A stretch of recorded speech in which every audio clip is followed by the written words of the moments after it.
नमस्कार, मैं हूं कुमार अनिल। झारखंड से एक बड़ी खबर है। खबर ये है कि हेमंत सोरेन की सरकार कभी भी गिर सकती है। इंडिया गठबंधन की सरकार वहां गिर सकती है।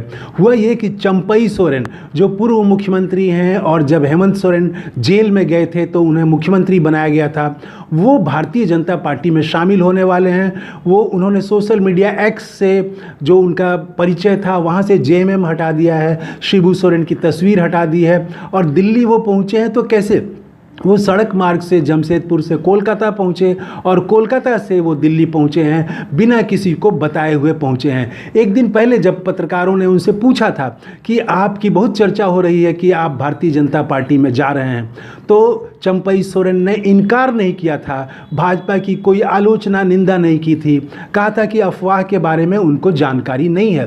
तभी ये लग गया था कि वो चंपई सोरेन भाजपा में जाने वाले हैं। और एक तो अब ये भी कहा जा रहा है कि झारखंड में जो चुनाव नहीं कराया गया हरियाणा जम्मू कश्मीर के साथ, उसकी एक वजह ये भी थी कि वहाँ एक खास तरह का ऑपरेशन चलाया जा रहा था। तो चंपई सोरेन भारतीय जनता पार्टी में जा सकते हैं। वो भाजपा के एक बड़े केंद्रीय मंत्री के संपर्क में हैं। अब इससे होगा क्या और भाजपा ने ऐसा क्यों किया, ये सबसे बड़ा सवाल है।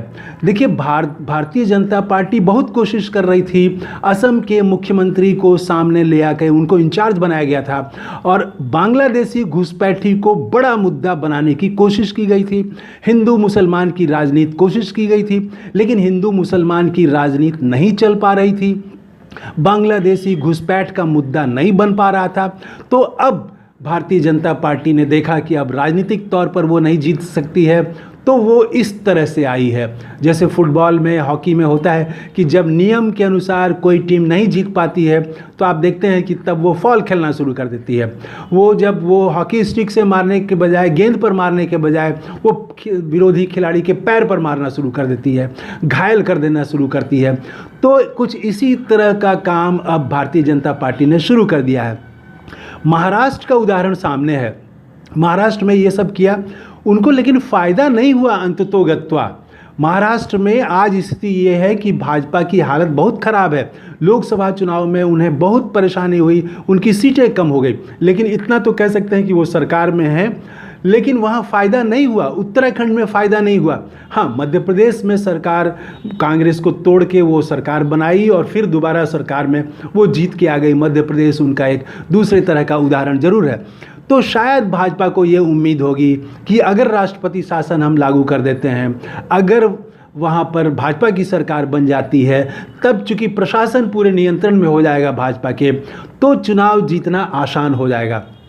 और इधर अधिकारियों पर कई तरह के आरोप लगाए हैं। एक ADR ने, एक संस्था है चुनाव का विश्लेषण करने वाली संस्था, उसने तो आरोप भी लगाया है कि 79 लोकसभा सीटों में जितने वोट पड़े उससे कम या ज़्यादा गिनती कर दिए गए हैं। चुनाव आयोग को कंप्लेन भी उसने किया है, लेकिन आयोग की तरफ से अभी तक कोई जवाब नहीं मिला है। तो ये प्रशासन हो जाएगा भाजपा के हाथ में।